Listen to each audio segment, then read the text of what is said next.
Uh, hey guys, welcome back to the YouTube channel. So today I'm gonna share with you an overview about Apache Spark. So let's begin with it. So first thing is like I'll be covering 3 points here. So first thing is like an intro, a simple intro. I'll try to give you, I'll try to explain this Spark with an example. Second thing is why we need a Spark. Third one is the feature, the key features of Spark, right? So first thing is this one, the Spark. So this is a very technical definition, but before going into this, I'll try to give you an example. So imagine you have a huge amount of data, like you have a 10 million records in the spreadsheet, and you want to analyze it, like to make any decision, right? So doing this manually or doing with the same tools what you are using now, it will be like very slow and too much frustrating, right?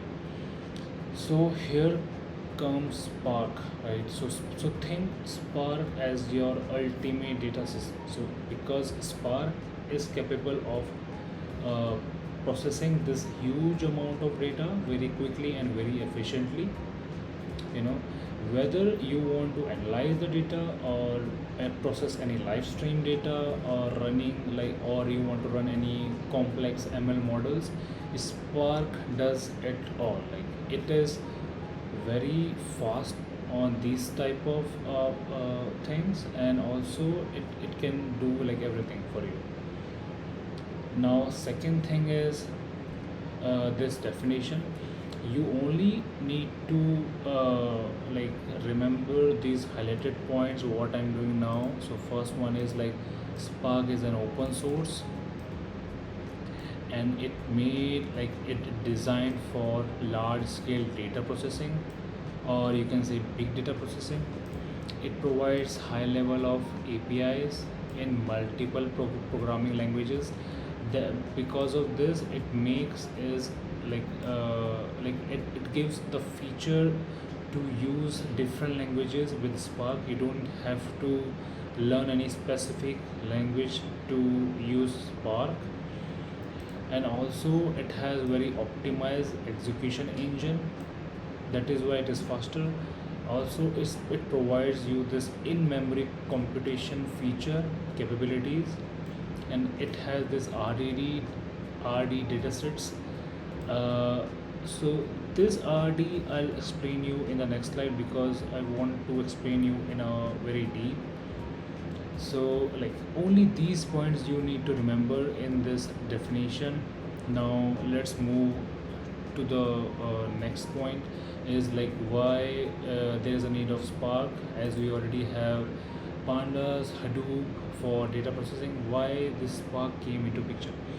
So these are the reasons for that. So first one is the speed, as I gave you the example of the 10 million records, right? So like the same thing, it applies here also. So Spark is very faster in data computation, or you want to process any live streams, or you want to run any this complex ML models.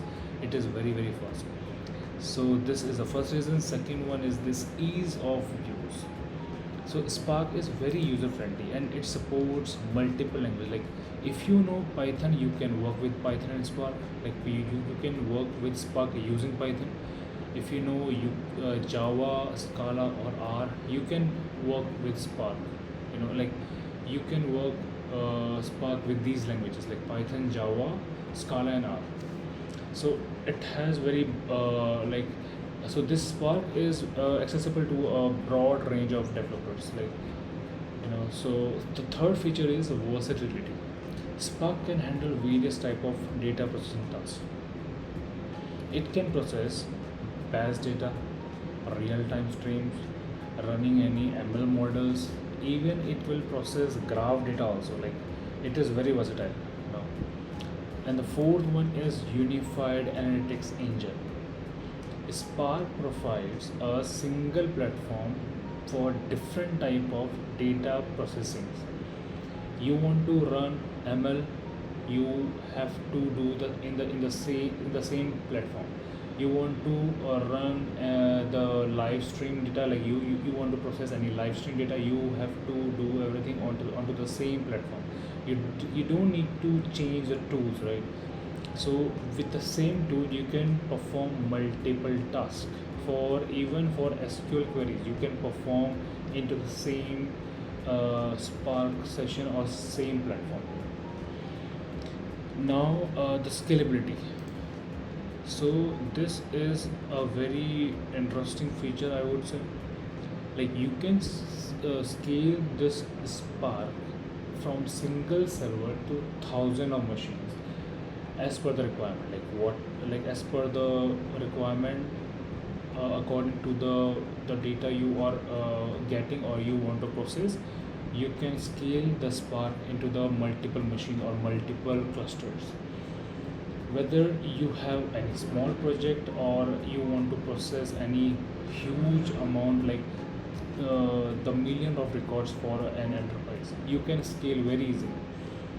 Now the sixth point is this fault tolerance, so Spark is designed to recover from failures, like from lot of failures it can recover by itself. Like for example, there are sometimes if you will process any Spark job, it says like the nodes are not available or there is any, like the nodes are not healthy.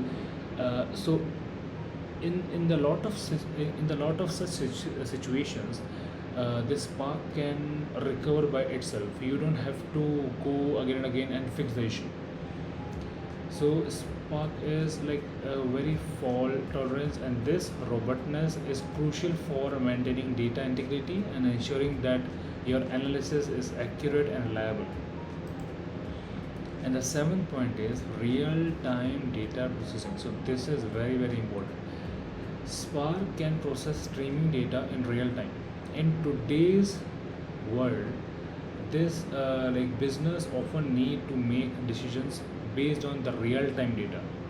Spark streaming allows, like Spark streaming is a feature of Spark, so it allows you to process live data streams such as social media feeds or sensor data in real time.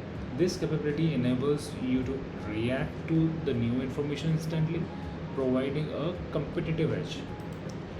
Now, the last point, but not the least, is community and ecosystem. Spark has a strong community and a rich ecosystem of tools and libraries. Spark have a huge community, means like lot of people are using Spark, and whatever issues they are facing or whatever feature they are using, they this huge community used to share in lot of platforms, and that is very easy to access. If you are facing some issue that is been already been resolved by some other developer, and you can use the same solution from there. So you have like very huge, Spark have very big community in that. Now the next slide is about the feature of Spark. Okay, so first feature is speed, as we already discussed. Just because of the agenda, I have to explain this again. So the same thing, the speed, like take the example what I gave you above, like the same thing, the big data processing. If you want to process the very big data using Spark, it's like 100 times faster as compared to other traditional systems. Second thing is this powerful caching. One of the great features of Spark is its ability to cache the data into the memory. This means you can reuse the data without constantly fetching it from the disk, which saves time and makes your data processing task more efficient. Okay. The third feature is deployment. So deployment in Spark is very flexible. So Spark have its own resource manager also, that name as Spark, but it can work seamlessly with other cluster manager like Yarn, Mesos, and Kubernetes. So this makes very easy to integrate Spark into your into your existing systems. And the fourth feature is batch or real-time processing. So Spark is a perfect fit for any batch processing or any real-time processing. Whether you need to analyze any historical data or you want to process any live data streams, Spark can handle it all, providing a complete solution for your data processing needs. So up to date, Spark is very fast. It has very efficient data caching. It is like deployment thing is very easy with Spark. And for batch and real-time processing, like Spark is a perfect fit. And the last feature that is very important is polyglot. This Spark supports multiple languages. As I already talked earlier, it supports Python, Java, Scala, R. So whatever language you know, you can work with Spark among these languages only. So this is it, guys. Thank you for watching this video on Apache Spark. If you found this information like helpful, please like and subscribe and follow our channel for more content on the Apache Spark and other tools. And feel free to leave any questions if you have on comments below, or you can mail. Also, I'll add my mail ID to the description of this video. Yeah. So this is it. Thank you.